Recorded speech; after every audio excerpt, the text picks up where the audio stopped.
Hola con todo y con todas, soy Marco Zumárraga Espinosa y en esta sesión abordaremos del componente metodológico de una investigación, considerando una perspectiva cuantitativa. Bienvenidos.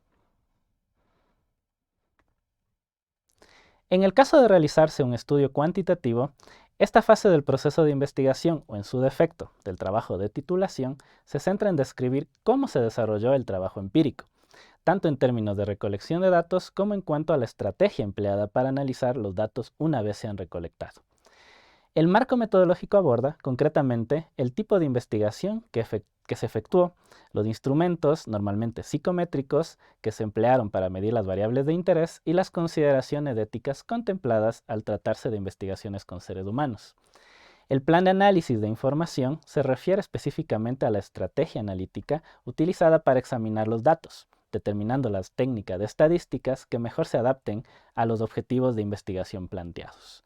La caracterización de las personas beneficiarias e investigadas describe, por una parte, la estrategia de muestreo utilizada para el levantamiento de información y, por el otro lado, la identificación de los beneficiarios del conocimiento producido gracias a la investigación. A continuación, se expone de manera más detallada cada punto del apartado metodológico. En el primer punto del marco metodológico corresponde a la tipología de investigación cuantitativa, el tipo concreto de estudio empírico que el estudiante va a desarrollar.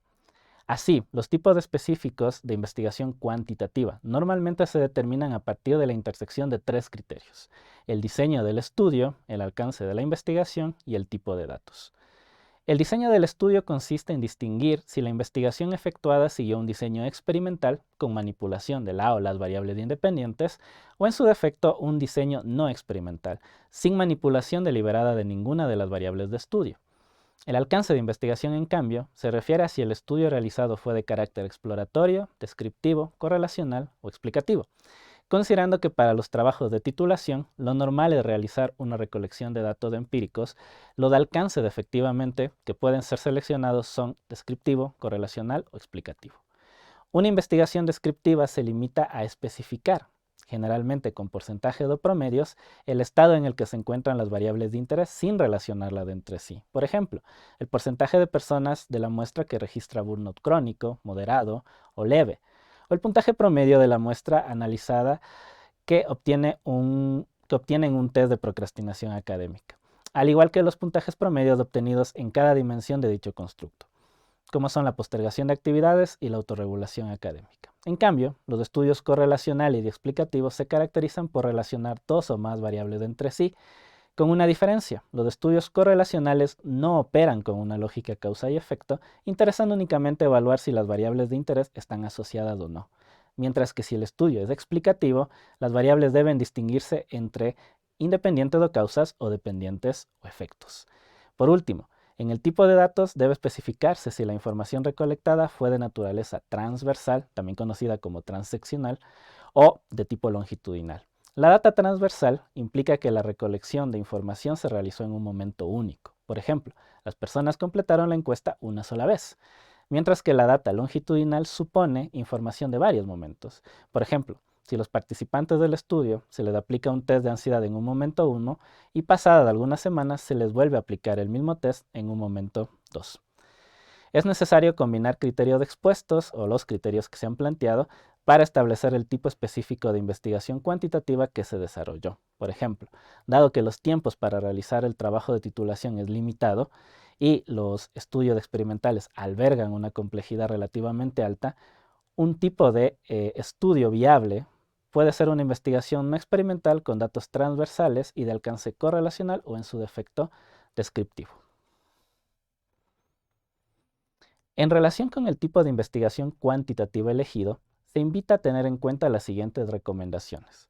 Comenzar identificando el alcance de investigación y, con base en ello, como muestra la tabla adjunta, determinar el diseño y el tipo de datos utilizados. Un diseño experimental normalmente tiene sentido si el estudio explora relaciones de causa y efecto entre las variables. Sin embargo, este tipo de estudios también puede efectuarse a partir de datos transversales, que son más sencillos de producir.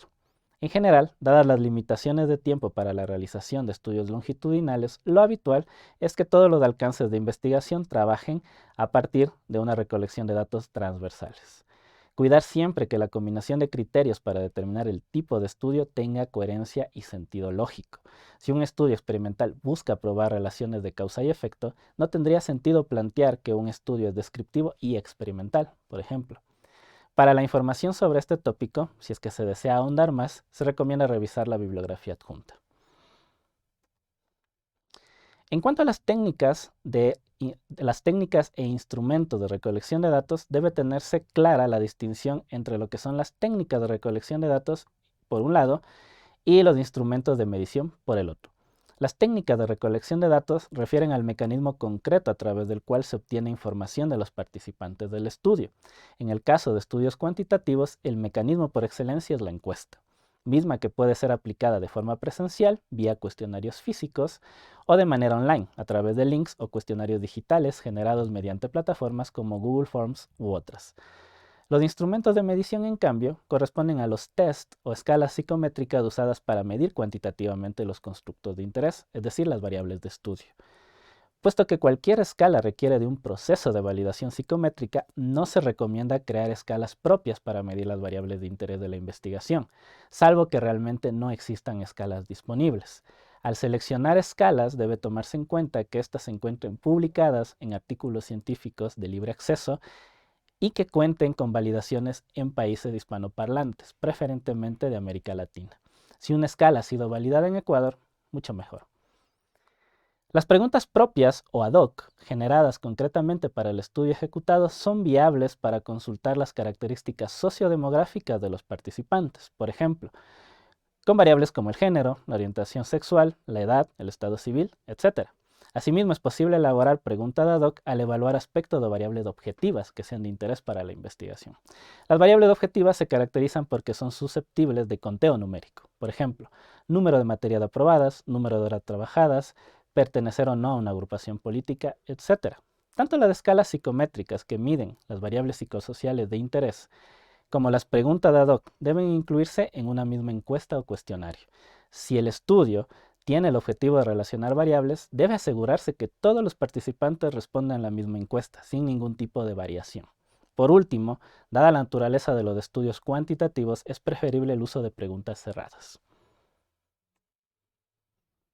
Complementariamente, las consideraciones éticas engloban el conjunto de recaudos que el investigador debe tomar previo, durante y después del levantamiento de información, con el propósito de salvaguardar la integridad y los derechos individuales de las personas que participan del estudio.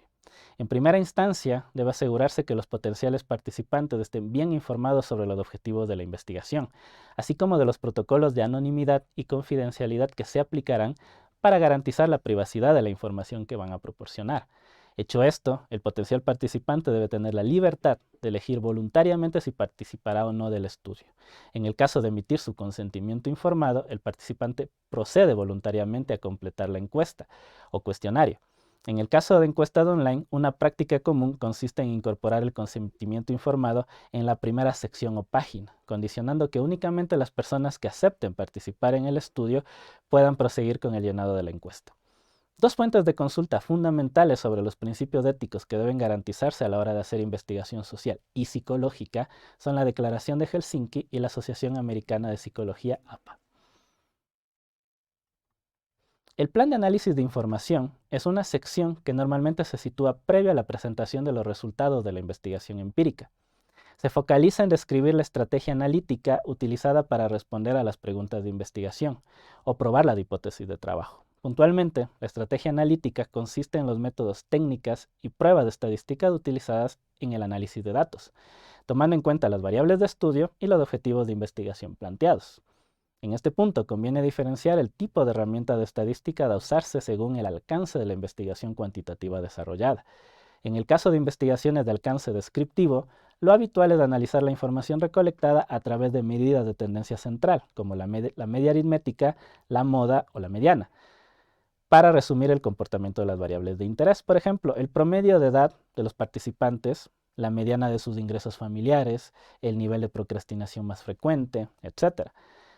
También es usual calcular porcentajes para determinar la proporción de la muestra que se ubica en diferentes categorías de las variables analizadas. Por ejemplo, el porcentaje de personas que padece de ansiedad alta, el porcentaje que padece de ansiedad moderada y el porcentaje que padece de ansiedad baja. Adicionalmente, el análisis descriptivo puede acompañarse de herramientas gráficas como diagramas de pastel, de barras, entre otras. En el caso de realizar un análisis de tipo relacional, tanto si el alcance de la investigación es correlacional o explicativo, existe un amplio abanico de técnicas de estadísticas que pueden ser aprovechadas. Tal es el caso del coeficiente de correlación de Pearson, la prueba chi cuadrado, la prueba t de diferencia de medias, entre otras. Al respecto, cabe subrayar que el método estadístico elegido dependerá del tipo de variables que se van a relacionar. Para mayor detalle, veamos la siguiente tabla orientativa. En el caso de que la investigación se proponga asociar dos o más variables, resulta esencial identificar si las variables en cuestión son cuantitativas o cualitativas. Partiendo de un análisis bivariante que busca evaluar la relación entre dos variables, la prueba chi cuadrada es una técnica comúnmente utilizada si las dos covariables son cualitativas. Por otro lado, si las variables que se pretende relacionar son cuantitativas, entonces es recomendable el uso del coeficiente de correlación de Pearson. En el caso de tener una covariable cuanti y la otra cualitativa, existen varias técnicas disponibles según la especificidad de las variables analizadas.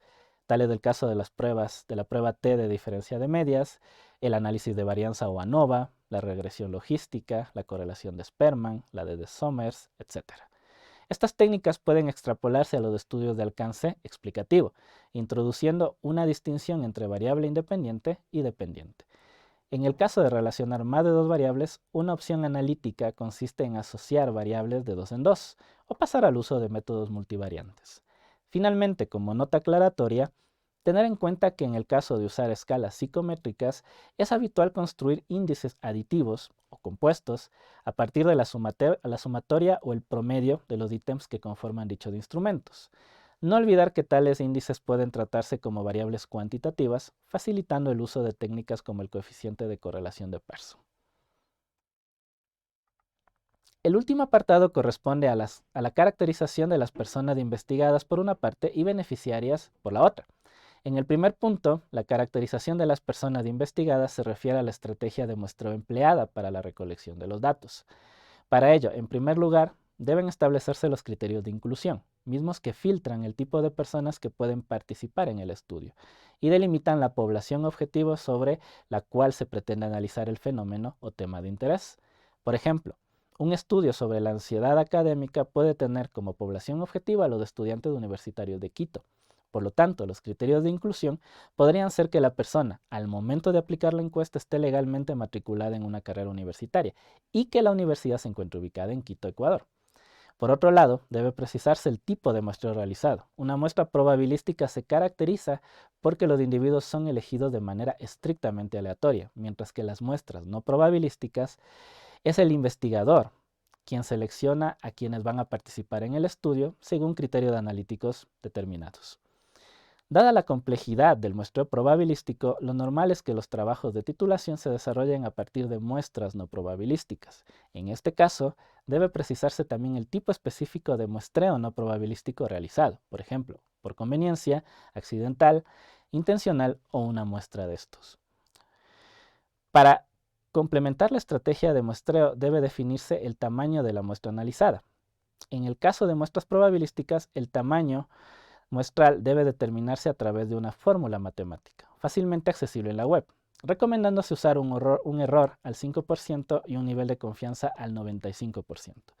Si la muestra es no probabilística, no se recomienda dicha fórmula matemática, teniendo como principio que mientras más grande sea la muestra estudiada, mejor. Como valores prácticos referenciales y considerando las particularidades de los trabajos de titulación, una muestra no probabilística mínima requeriría al menos 30 personas. Una muestra aceptable tendría entre 60 y 90 personas y una muestra deseable, con el fin de lograr conclusiones más confiables, requeriría de 100 personas o más. Por otra parte, la caracterización de las personas beneficiarias se refiere a la utilidad del conocimiento que se genera a través de la investigación desarrollada. En este punto cabe preguntarse, ¿quién se beneficiaría o estaría interesado en el conocimiento producido a partir del estudio? Entre los potenciales beneficiarios se encuentran instituciones privadas, profesionales, colectivos organizados, el Estado u organismos públicos, o la misma comunidad científica. Por ejemplo, un estudio centrado en explorar el efecto de la afinidad vocacional en la deserción universitaria puede ser útil para que los establecimientos universitarios incorporen estrategias centradas en hacer que sus estudiantes escojan mejor la carrera. Un estudio que ponga en evidencia las dinámicas de acoso sexual en establecimientos universitarios puede servir de base para que el Estado desarrolle políticas públicas orientadas a reducir esta problemática. Un estudio que muestre los factores que favorecen las relaciones de pareja puede ser de utilidad para los profesionales que brindan terapia familiar. En términos más teóricos, una investigación puede aportar a la acumulación de evidencia empírica sobre un tema en concreto, mejorando el conocimiento sobre el mismo. Para concluir, se propone una serie de textos como bibliografía recomendada en el caso de que se requiera profundizar en alguno de los temas tratados en esta sesión. Gracias por su atención. Hasta la próxima oportunidad.